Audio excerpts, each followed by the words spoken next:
السلام علیکم ناظرین۔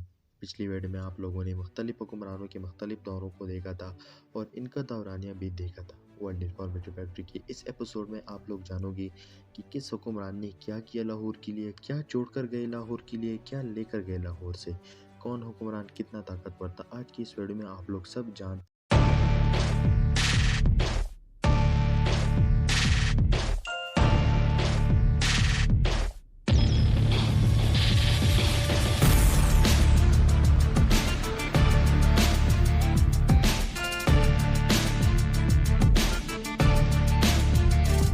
ناظرین، حکمرانوں کا دور تو لاہور میں 290 عیسوی سے شروع ہو جاتا ہے، مگر 290 عیسوی سے لے کر 15ویں صدی تک صحیح تاریخ نہیں ملتی، اس لیے صلبی دور سے شروع ہو۔ 16ویں صدی میں مغل بادشاہ بابر کی لاہور آمد کے بعد مغلوں نے لاہور کو سرمایہ دار حکومت بنایا۔ مغلوں نے لاہور میں شاندار عمارتیں تعمیر کی۔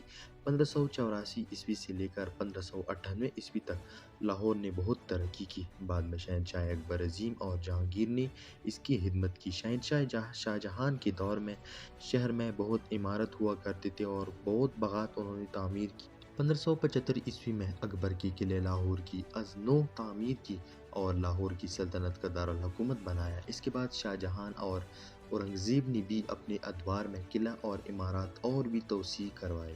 1673 عیسوی میں اورنگزیب عالمگیر نے قلعہ لاہور کے سامنے عظیم الشان بادشاہی مسجد تعمیر کروائی۔ اس کے علاوہ مغل دور میں کئی عمارات اور باغات لگوائے۔ اندرونی لاہور کو قدیم لاہور بھی کہا جاتا ہے اور اس کی حفاظت کرنے کے لیے شہر کے گیٹ پسیل تعمیر کروائی گئی۔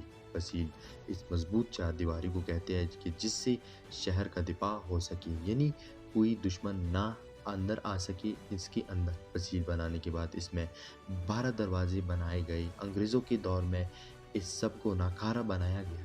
17ویں صدی کے دوران مغلیہ سلطنت کا زوال شروع ہو گیا۔ لاہور پر اکثر حملے کیے جاتے رہے۔ 1761 عیسوی تک احمد شاہ ابدالی نے مغلوں کی باقیات سے پنجاب اور کشمیر چھین لیا۔ اس کے بعد سکھ دور شروع ہو جاتا ہے۔ سکھ دور میں جب افغانوں نے 1799 عیسوی میں دوبارہ پنجاب پر حملہ کیا تو رنجیت سنگھ نے بھرپور مقابلہ کیا۔ انہوں نے زمان خان لاہور اور امرتسر کے درمیان جنگ میں شکست دیا اور لاہور کو سکھ سلطنت کا دارالحکومت بنایا۔ مغلیہ دور کی لاہور کی عالیشان عمارت 18ویں صدی میں کھنڈرات بن گئی۔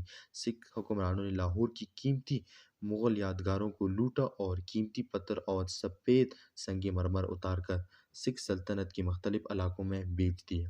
مغل سلطنت کے باغات میں بھی سنگ مرمر ہوا کرتے تھے اور اس کو بھی اتار کر رنجیت سنگھ کے باغات میں لگایا گیا اور کئی بھی قیمتی چیزوں کو فروخت کر دیا گیا۔ رنجیت سنگھ کی فوج نے لاہور میں سب سے اہم مغل مساجد میں بے حرمتی بھی کی۔ بادشاہی مسجد کو ایک اسلحہ ڈپو اور رنجیت سنگھ کے گھوڑے کے استبل میں تبدیل کر دیا۔ سکھ سلطنت کے تحت تعمیری نو کا کام مغلوں سے متاثر ہو کر رہ گیا۔ رنجیت سنگھ خود لاہور قلعے میں منتقل ہو گیا اور سکھ سلطنت کے انتظام کے لیے اسے اپنا مرکز بنایا۔ 1812 عیسوی تک سکھوں نے اکبر کے زمانے کی اصل دیواروں کے ارد گرد بیرونی دیواریں بنا کر شہر کا دفاع اور بھی مضبوط کیا۔